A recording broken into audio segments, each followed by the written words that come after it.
Ser diferente, mais uma das preciosas composições do grande poeta da igreja, Padre Zezinho.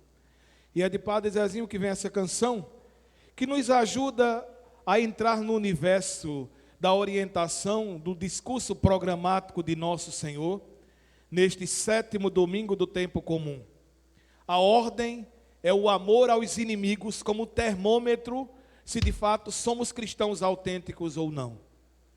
E esse amor passa por uma atitude de misericórdia, uma interpretação que Lucas faz do termo belíssimo santidade, que está no livro dos Levíticos, como a ordem de Deus. Sede santo como eu, o Senhor, sou santo.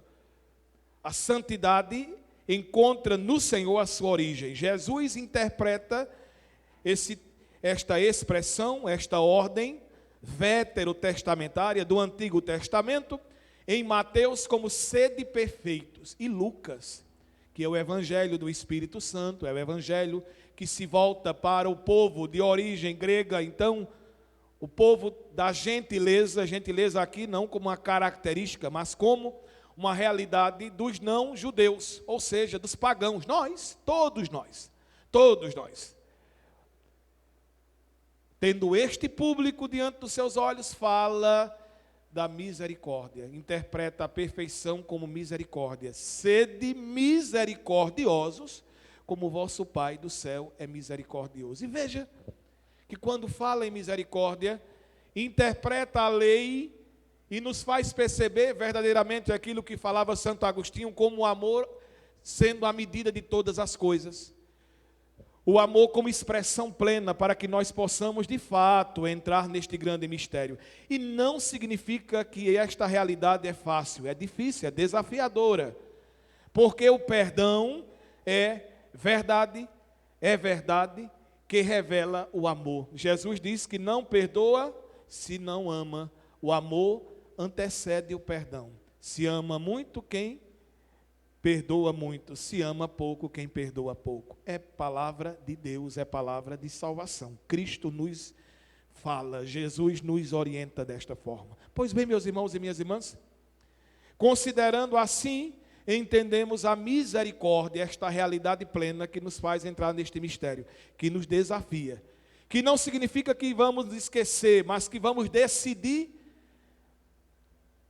vamos nos abrir, vamos permitir que a nossa vontade seja assistida pelo Espírito de Deus, e formando a nossa vontade, decidimos perdoar.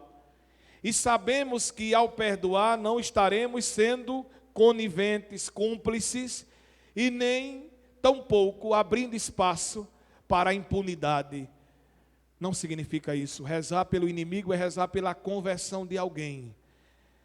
Rezar pelo inimigo significa promover a mudança de vida, e esta promoção também nos liberta, nos deixa leves.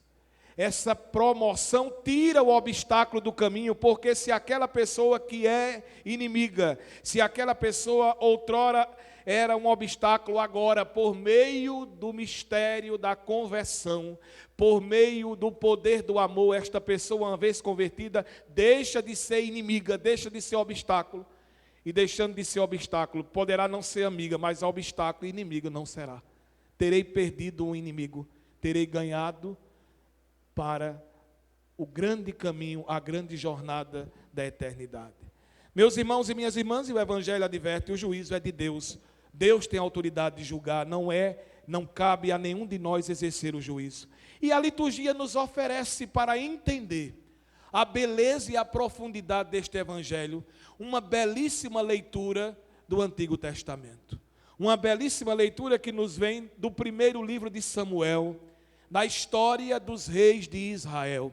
Para entender a história dos reis de Israel, é preciso saber que Israel, depois que se assenta na terra prometida, através de Josué, se estabelece um tempo de lideranças carismáticas, chamadas, estas lideranças, de juízes. É o tempo dos juízes. Grandes juízes nós conhecemos: Sansão, Débora, o último, Samuel. Samuel é provocado pelo povo porque exige a constituição de um rei. E Samuel faz todo aquele discurso para dizer o que significa a monarquia. Quais são as obrigações que o povo terá que arcar ao optar pela monarquia. Infelizmente, as pessoas, quando estão ligadas e tomadas pela paixão, elas ficam irracionais e não conseguem ver um palmo à frente do nariz. O Senhor olha para Samuel e diz: olha, Samuel, não és tu. Não era Samuel que estava sendo rejeitado, era Deus. Porque na origem da doutrina, na origem da história do povo do antigo Israel, quem de fato reina sobre Israel é Deus. E ao querer a constituição de um rei humano, de fato o povo estava rejeitando o Senhor. Mas o Senhor ordena a Samuel que ele atenda o pedido do povo. E aí vem a história da monarquia de Israel. Duas figuras são colocadas hoje como figuras protagonistas deste texto: Davi, o segundo rei de Israel, e Saul, o primeiro rei de Israel. Saul ou Shaul, do hebraico, que o grego significa pedido a Deus. Este é o significado do nome Saul. E é impressionante como Deus se utiliza de coisas pequenas para conduzir o homem à sua vontade. Saul era filho de Cis ou Quis, da tribo de Benjamim. Saul foi constituído pelo Senhor para unificar as 12 tribos de Israel e constituir uma nação. Uma vez unificada, iria estabelecer as bases para o povo da antiga aliança. Saul está por volta do ano 1065 a.C. Reinou aproximadamente 40 anos sobre Israel. Não é um número exato, mas é um número simbólico, que nós vamos tratar disso no tempo da quaresma. Porque os 3 reis de Israel estabeleceram-se por 40 anos, por incrível que pareça, 40 anos, cada um deles, aproximadamente. Observem, o que nós estamos aqui observando, estamos aqui acompanhando é que, por acaso, diante desta realidade, Davi, Saul e a história. Deus se utiliza de um fato corriqueiro. Umas jumentas se perderam de Cis, e ele ordena a Saul para que possa encontrá-las. E ele parte à procura das jumentas e se encontra com o profeta e último juiz da Bíblia, Samuel. Samuel, cujo nome significa Deus escuta, Deus observa, Deus atende. Samuel se encontra com Saul e unge Saul como rei de Israel. E Saul, que começou, o próprio texto vai dizendo, começou humilde e pequeno. Saul, que se sentia pequeno diante de Deus. Esse se sentir pequeno significa se sentia humilde, reconhecia seu lugar. Logo o poder foi tomando a mente e o coração de Saul, como infelizmente toma o coração e a mente de tantos que outrora eram humildes e simples e depois se tornaram arrogantes e prepotentes. Assim foi com Saul, a tal ponto que Saul, num determinado momento, oferece um sacrifício, prática que era exclusiva da casta sacerdotal. Somente os sacerdotes poderiam elevar um sacrifício a Deus. O profeta Samuel e juiz o repreende, chama a atenção para que Saul observe que está se enveredando por um caminho bastante equivocado. E o que nós encontramos no texto sagrado é que, na sequência, Saul recebe de Samuel a ordem dada pelo Senhor de que deveria dizimar os amalecitas, que era uma nação que vivia numa realidade de inimizade, de confronto constante com o povo de Israel. A ordem era bem clara: deveriam ser dizimados todos. Tudo deveria ser dizimado, desde o rei, os soldados e os seus pertences, os animais, tudo aquilo que tivesse. Era uma ordem de Deus. O que fez Saul? Saul vai ao encontro do combate. E quando chega a hora de dizimar, guarda as ovelhas, os cabritos, os cordeiros, tudo aquilo de maior valor, e mata o que era insignificante. Este mesmo Saul que outrora disse a Samuel: sim, eu ofereci sacrifício porque os soldados, porque estavam exigindo a prática de sacrifícios. Na verdade, ele fez aquilo para atender a casta dos zombadores, que eram zombadores de Deus, seus bajuladores. E aqui um parêntese. Não existe nada de mais terrível em qualquer corte do mundo do que a casta dos bajuladores. Bajulador em qualquer lugar é um verdadeiro câncer, que deixa um governante cego, surdo e mudo. O bajulador é como um papagaio de pirata, que fica no ombro escutando e repetindo as mesmas palavras, e reproduzindo o mundo de Alice do País das Maravilhas, enquanto a humanidade inteira está hostil àquele respectivo governante. Fecha parênteses. Esse mesmo Saul vai ao encontro do profeta Samuel e mente, dizendo que aquelas oferendas, ou melhor, que aqueles animais, aqueles cordeiros, aquelas ovelhas, estavam sendo reservadas para serem oferecidas a Deus. Meus irmãos e minhas irmãs, Deus é Deus, e Deus sonda o coração do homem, Deus conhece os nossos pensamentos, o Deus de Israel conhece o mais profundo, Deus nos conhece de um modo que nem nós mesmos conhecemos. Não é possível esconder nada da presença de Deus. E se existe uma coisa que causa horror aos olhos de Deus, é a mentira, a fake news. A mentira, a fake news, a ludibriação. Nada disso é aceitável aos olhos do Senhor. A mentira é terrível. Vejam que no próprio texto do Evangelho, nós encontramos uma referência clara no capítulo 8, versículo 35 de João. Jesus, naquele grande discurso, depois de dizer: conhecereis a verdade e a verdade vos libertará, em João 8, 32, Jesus diz: vós sois filhos do diabo, porque sois mentirosos, e o diabo foi mentiroso e homicida desde o início. O governante que opta pela mentira se afeiçoa ao mal, à enganação, à mentira. E isso de forma tão clara. Deus olha através de Samuel para Saul e denuncia a sua fragilidade, denuncia a mentira que brota do seu coração, de seus lábios. Sim, conhecereis a verdade, e reconhecendo suas máculas, seus erros, pela verdade, revelando a realidade do coração, estará livre, porque a mentira vai deixando o coração e a vida da pessoa escravizada. Porque a mentira exige uma outra mentira, que existe uma outra, e exige uma outra mentira, e uma outra mentira, uma outra mentira.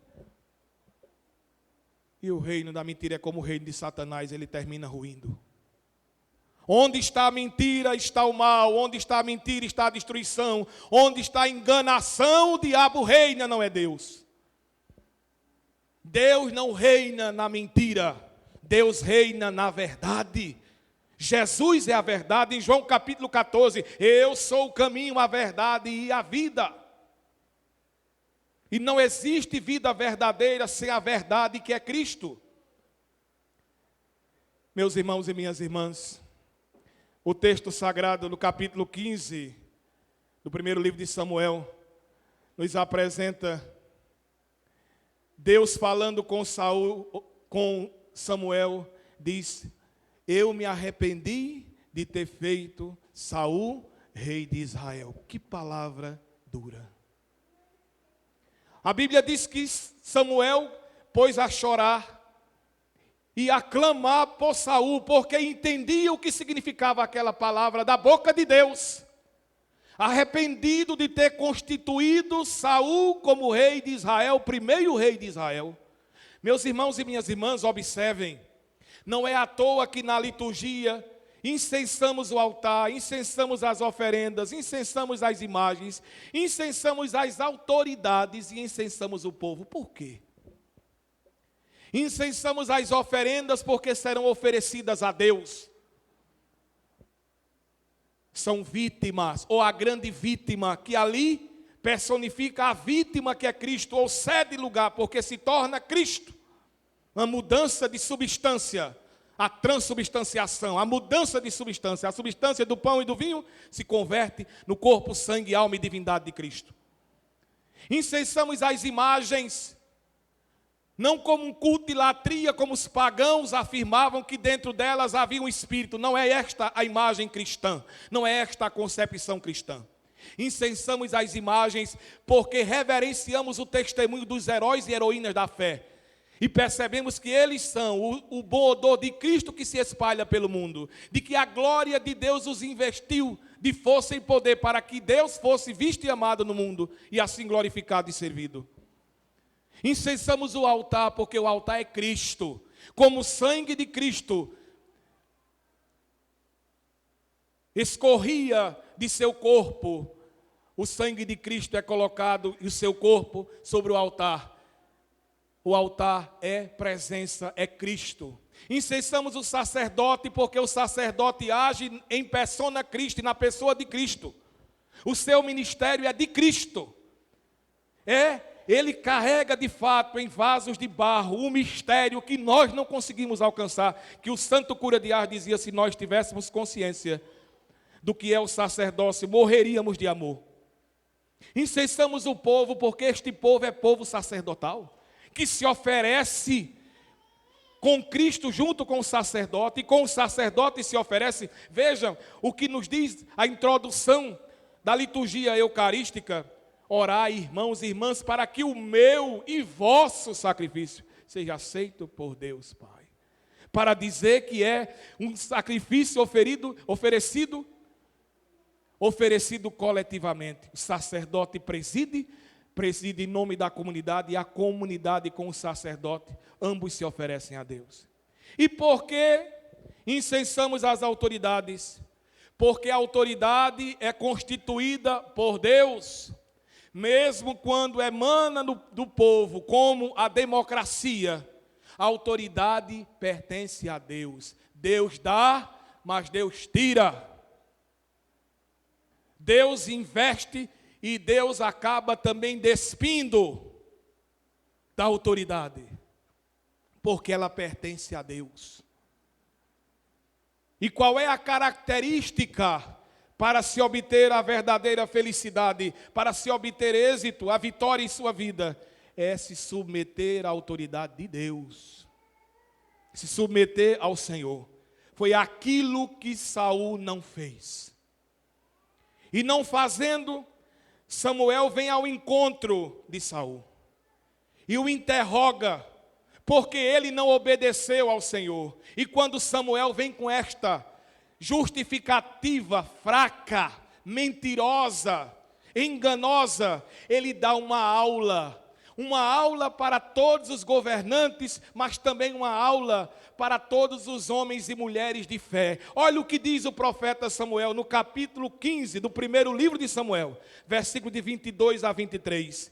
Samuel replicou-lhe: acaso o Senhor se compraz tanto nos holocaustos e sacrifícios, como na obediência à sua voz?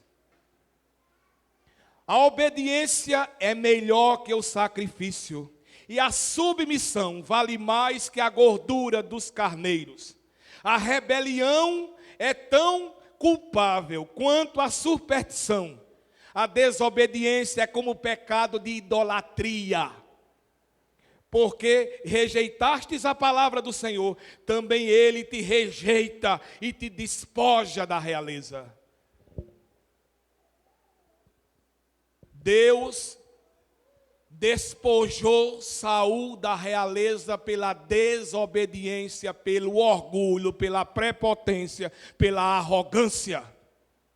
Deus despojou Saul da autoridade que tinha, porque a sua iniquidade clamou os céus.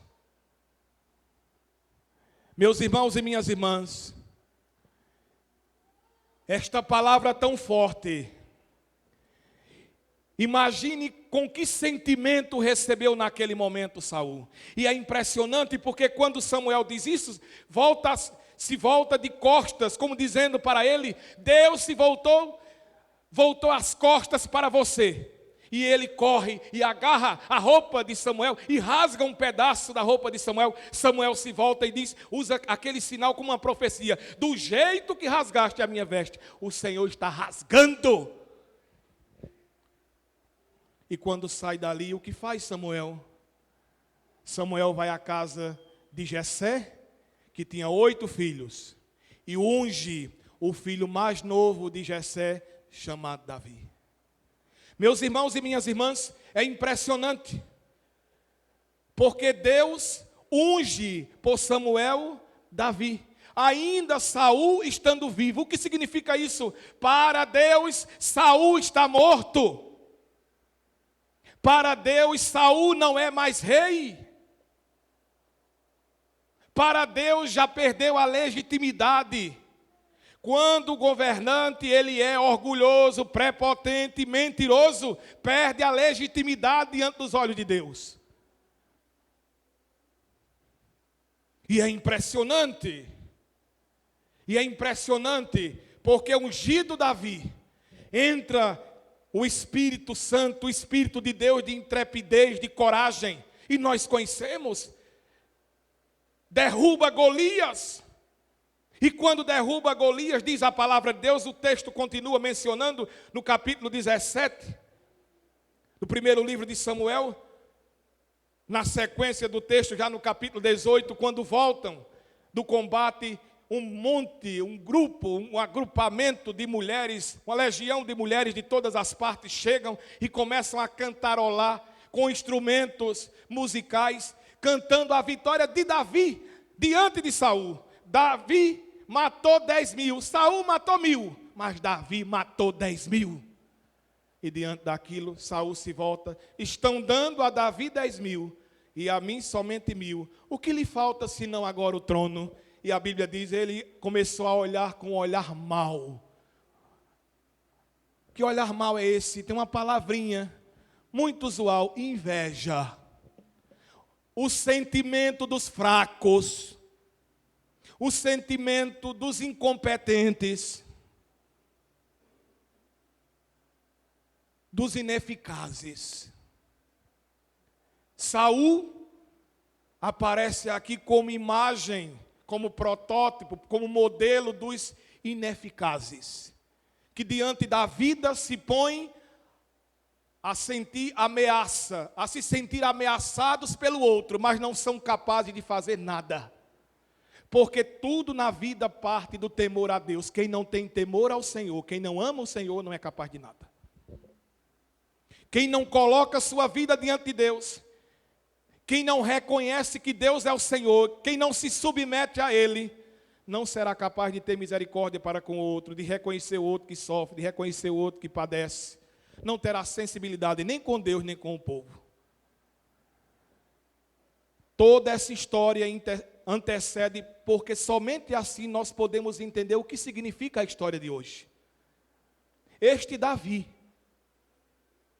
que teve que fugir da casa de Saul, este Davi que chegou a casar-se com a filha de Saul, que Deus foi cumulando de vitórias e foi crescendo e se tornando um herói diante de todos, ao ponto de verdadeiramente já não se considerar o rei Saul. O povo já sentia aquilo que Deus já via, aquilo que Deus havia comunicado pela boca do profeta Samuel, de que Saul estava morto, estava liquidado. E aquele que estava ungido, como diz a palavra de Deus, Saul, rei de Israel, mas ungido do Senhor é Davi. Este que o Salmo 17, versículo 8, chamará a menina dos olhos de Deus, o ponto mais frágil, mas o ponto mais íntimo. Este, que terá suas quedas, que terá suas dificuldades, mas um detalhe, Davi aparece como um grande modelo de rei, de governante, porque suas quedas todas foram nos braços de Deus. Caiu, mas se levantou. Caiu, mas sempre reconheceu que Deus é o Senhor. Caiu, mas nunca quis se impor. Nunca negou o seu pecado. É ele o autor do Salmo 51. Quando comete adultério, quando comete o homicídio de Urias para ficar com sua esposa Betsabeia, quando vem a doença do fruto do pecado da criança, o que faz Davi? Vai compor um belíssimo salmo penitencial, o Miserere, pedindo a misericórdia de Deus, clamando a misericórdia de Deus. Foi um rei segundo o coração de Deus, foi um governante segundo o coração de Deus, que temeu o Senhor, que amou o Senhor, que caía nos braços de Deus, que não temia ser o que era diante do Senhor. Recordem um episódio da entrada da Arca da Aliança em Jerusalém, dançando e pulando como qualquer outra pessoa, praticamente despido. E por quê? Porque amava tanto a Deus, que não tinha vergonha de se humilhar para o Senhor. Esse Davi teve que fugir para não morrer. E quando foge, é o texto de hoje que nos dá uma lição do Antigo Testamento. O que significa perdoar? O que significa o olhar sobrenatural sobre o consagrado? Fugindo, Davi se abriga numa caverna e Saul, que era conduzido por uma grande escolta, entra na mesma caverna para dormir. E Deus coloca Saul nas mãos de Davi. O que você teria feito? Com alguém que está procurando lhe matar?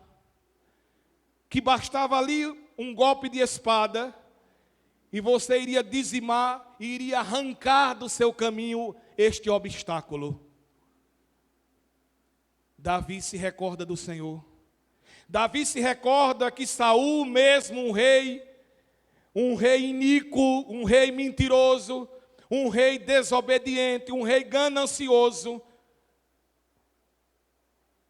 Ele recorda que ele é ungido do Senhor, ele é um Cristo, ele é um separado, sobre ele repousa o Espírito do Senhor, ele foi ungido por Samuel.